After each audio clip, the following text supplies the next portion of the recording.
Peace. What's good? DJ Green Hornet in the house. Jersey Rich Sports in the house. GTO, God's Own DJ The Thinker. Kasim. Erie Canaan. A1 Drizzy up in the joint. Hey, it's good. Augustus Snowden. That's right. Wipe your feet and have a seat. Wipe your finger. Don't linger. Wipe your finger on that like button. If you like something. Teacher Maria, what's good? Air Goddess. Lethal Flow. P. Jinx in the house. Master Divine of Law. Peace, God. Yeah. Today's Thursday, March 20th. Making today's math wisdom cipher. All being born to wisdom. That's right. You take your wise words. You bring those wise words into any cipher, into a person, into any place. Infuse it into anything. And when you go through that cycle, you will see wisdom come out on the other side. Peace, guys.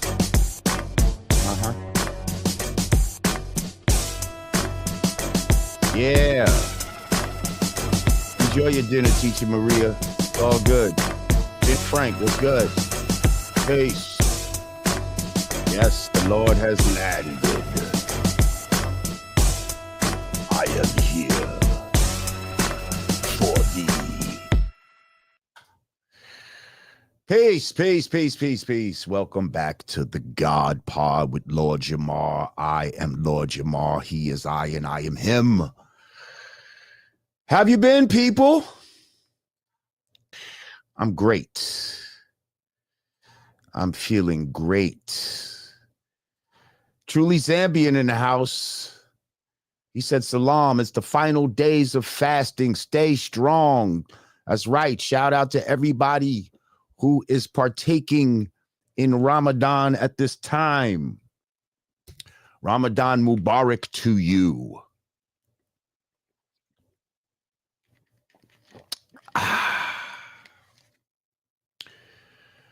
Yes, I'm making videos for the new album.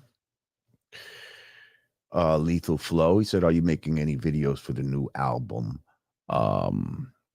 Yes.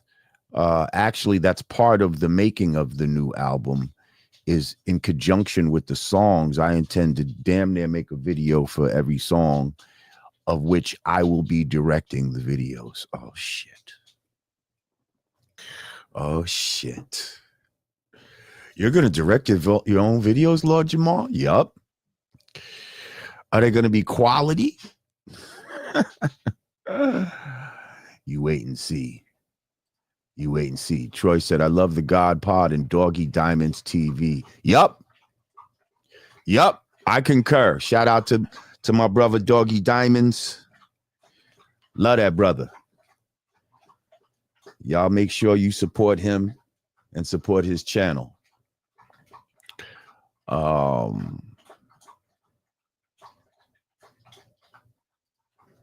Yeah.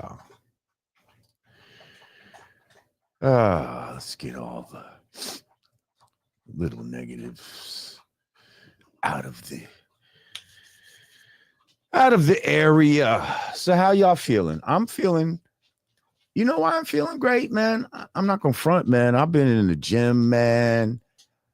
And oh man, I just feel like a fucking machine, yo.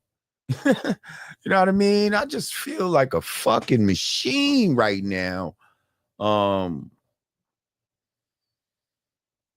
Yeah, if you haven't been exercising, man, what you don't use, you lose. And Yeah, we at that age, man, where I think a lot of us, just as giving up. They just feel like, it is what it is, man. I'm gonna be what I'm gonna be, and all this type of shit. Nah, every day that you wake up, you got a chance to start anew and you know get yourself right and all of that. And oh, I see they're sending the bots in.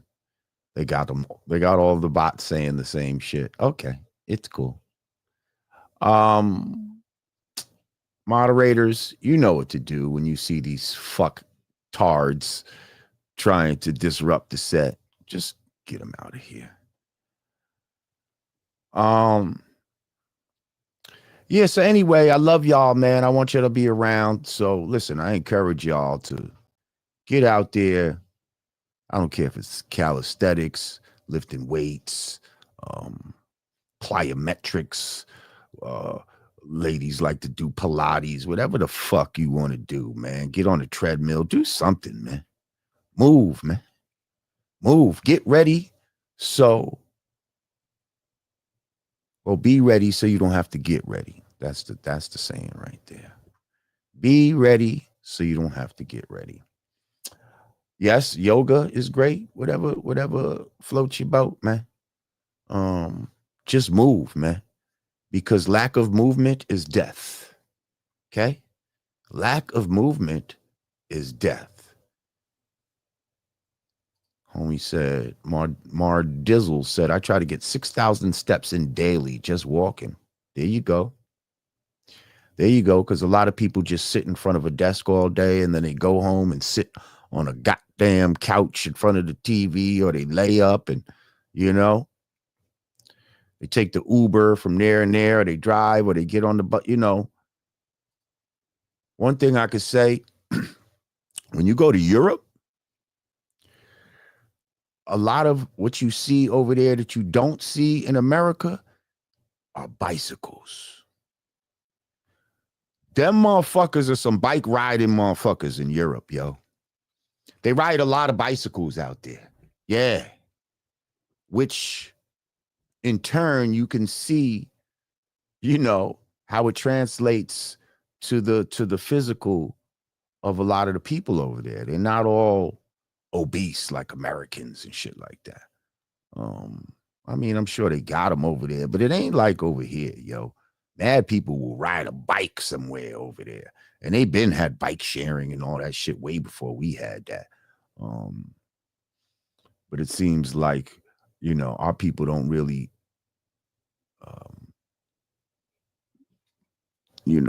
take advantage of those type of programs and shit. You'll be seeing the white people in the hood riding the bikes and shit. I mean, I guess a couple of dudes be fucking with it, but not like that. All I'm saying is get with this exercise shit, man. It's gonna make you feel great, man. I feel strong. All right. So let's get into it, man. The news. Whoa.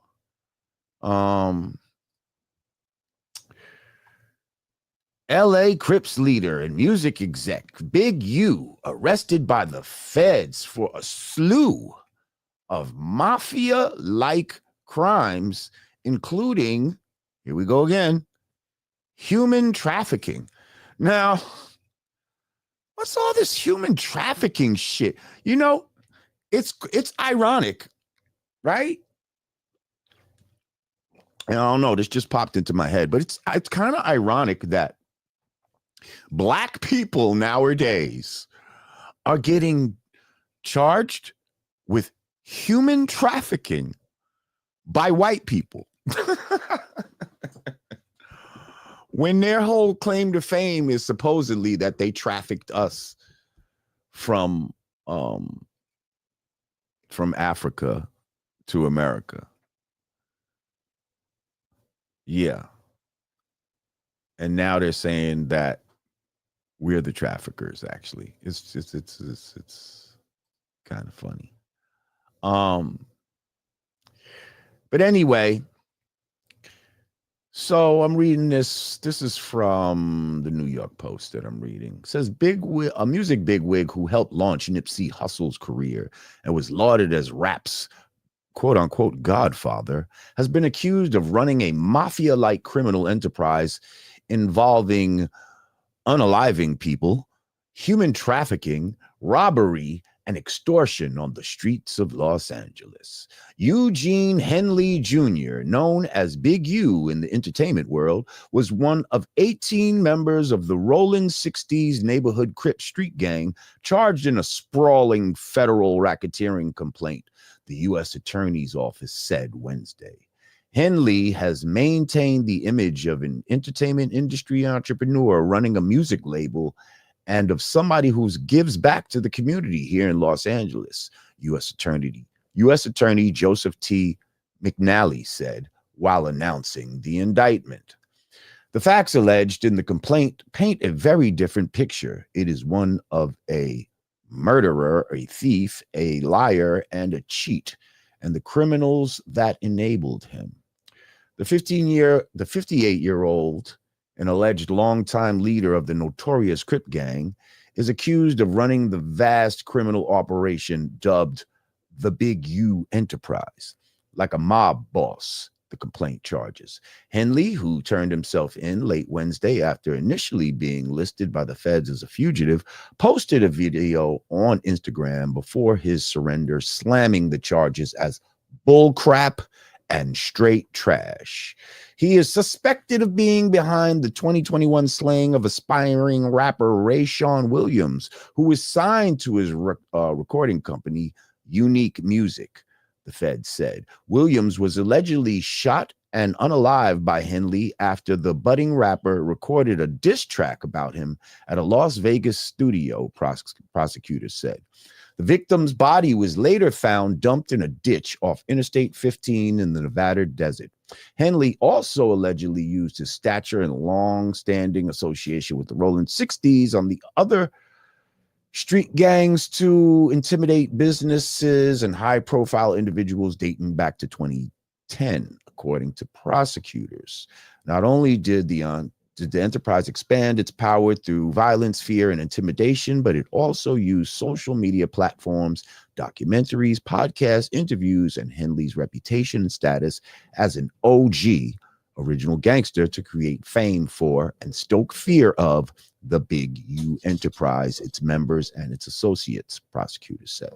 As part of his apparent grip on the City of Angels, Henley ordered rap artists, athletes, and other videos to check in with him and pay a fee before arriving in LA to receive protection. Henley, who boasts more than 30,000 Instagram followers, also fronted the enterprise while portraying himself as an anti-gang activist, the Fed said.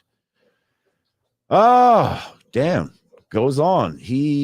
What they're saying, he allegedly embezzled donations to Developing Options, an anti-gang charity he founded that prosecutors say he used as a front for the criminal operation.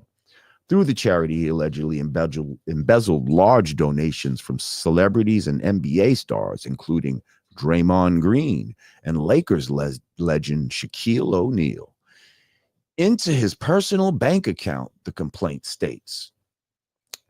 The nonprofit is primarily funded by the LA mayor's office and receives a chunk of federal funding, prosecutors said. Henley allegedly duped the county of Los Angeles by running a charitable organization that promoted anti-gang solutions while continuing criminal activity that was directly contrary to his charity, said FBI Special Agent in Charge Tyler Hatcher. He's also suspected of submitting at one point a fraudulent application for a COVID-19 pandemic relief loan for Unique Music. Oh, these PPPs. These damn PPPs. I know somebody that's in trouble with PPP right now. Goodness gracious. Goodness gracious. Henley, for his part, ripped prosecutors in on Instagram video late Wednesday, accusing them of targeting a black man for helping out the community, which is totally possible. In 2021, Hip Hop Uncovered docuseries that he helped produce Henley details how he rose through the ranks of the Notorious Street Gang in the 80s before he was nabbed for a robbery in 1991 and served 13 years in prison. He said he started his charity soon after he was cut loose in 2024. Damn, see, after doing 13 years already, and then to be hit with some shit like this, oh my goodness. I know he's like, the fuck. Henley then delved into the entertainment world after being introduced to an exec and went on to discover Nipsey Hussle, according to the documentary. In the series, rapper Wiz Khalifa said he didn't know anyone who has actually touched as many superstars as Henley. If I was to describe Big U's role in rap, he would definitely be the Godfather, Khalifa said in the doc. Can't do nothing without consulting him. He's the only guy who does move how he moves. Among the other charges in the sprawling complaint are Henley's alleged right-hand man, Sylvester Vay Robinson, 59, and his trusted lieutenant, Mark Bearclaw Martin, 50. All three are accused of violating the Racketeer, Influenced, and Corrupt Organizations Act. The Fed said, if convicted, Henley would face a max sentence of life in federal prison. Well, goddamn. Keep in mind, the link is in the description. If y'all want to come up here and talk about this, we can do so. If you got comments or insight you'd like to talk about this. Now, I saw some video where he was on his way back. He was on his way back from wherever he was, and he was about to turn himself in. And in this video, he kind of implicated Wack 100. Kind of implicated Wack 100 as somebody who might be behind this, as somebody who may be working with the authorities to basically bring him down. Now, Wack 100 is a blood, and, you know, Big U is a Crip. And those are the two names that it seemed like in this new post Suge Knight era, those were the two names that, pardon me, I've been hearing for a while, as far as the West Coast is concerned. Big U and Wack 100.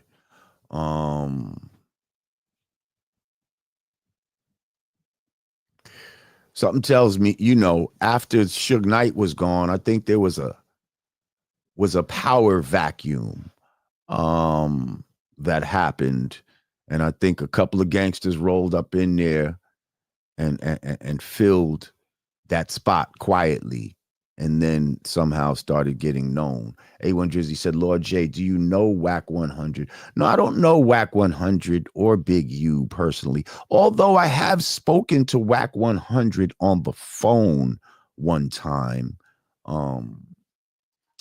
We were in LA, and I was over there with Busta, over there with Stove God Cooks, and we were gonna shoot a video for Stove God. And yeah, I knew some people, you know, at the time when the Jordan Downs was still up.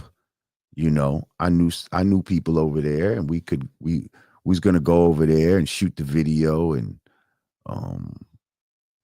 but I think people started to feel a little leery about it, and Busta had hit me up and had Wack on the phone, and I guess Wack was explaining to me that, you know, maybe LA had changed a little bit, boom, bam, boom, you know what I mean?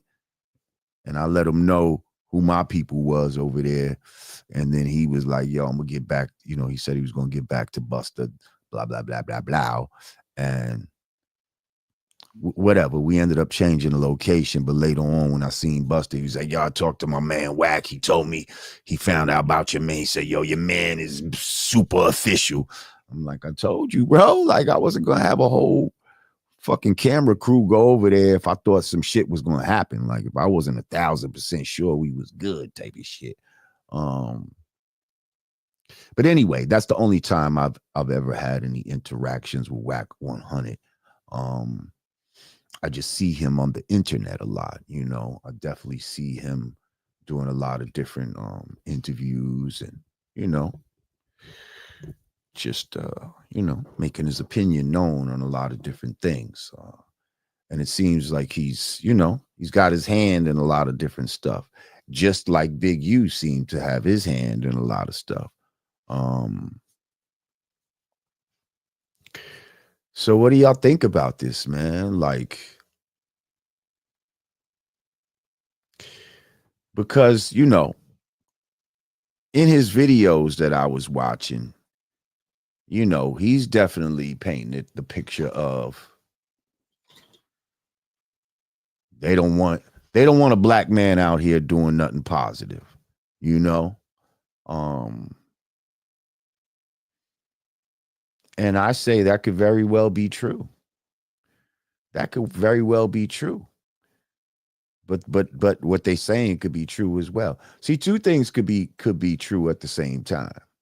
Okay, and that's what we have to understand too. This man could have been doing positive work in the community, but at the same time doing some gangster shit.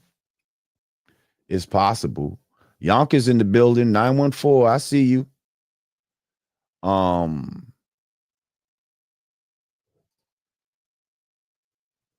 Yeah, so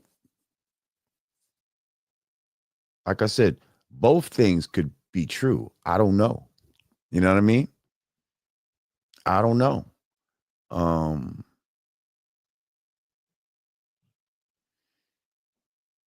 also heard there was something happened. They said that now there's a boxer that was going around, a boxer named AB. Now we're not sure if it's Adrian Broner, but I don't know how many boxers with the name AB. And this guy was going around with loaded dice, playing dice games and taking mad bread off of NBA players, right?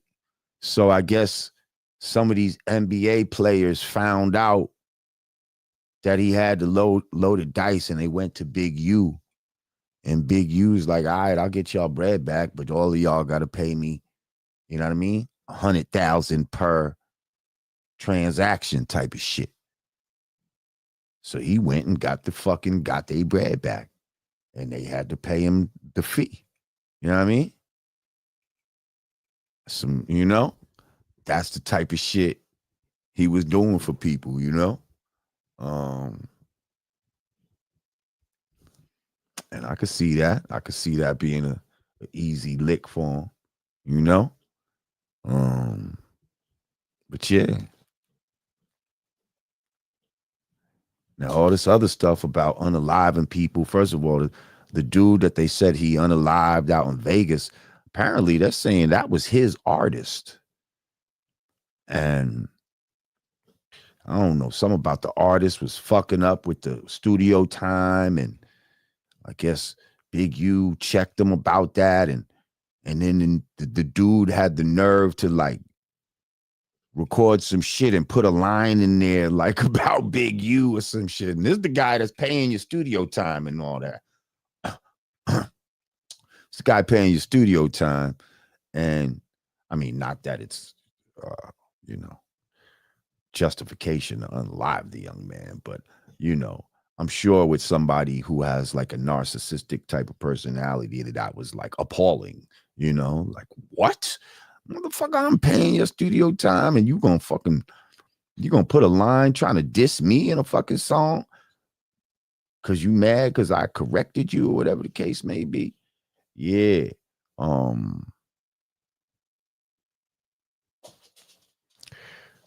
Oh, I'm seeing what y'all saying.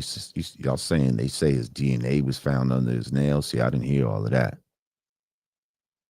I didn't hear all that. But yeah, that's some cold shit. So apparently that diss was done, and then soon after,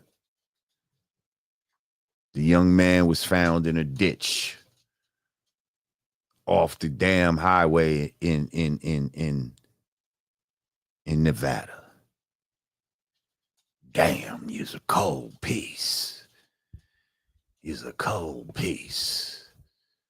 I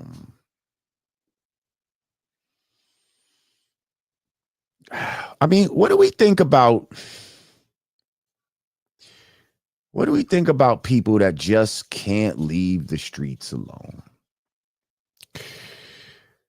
Like, I feel like back in the days, a lot of us got into this hip hop shit so that we could leave the streets alone.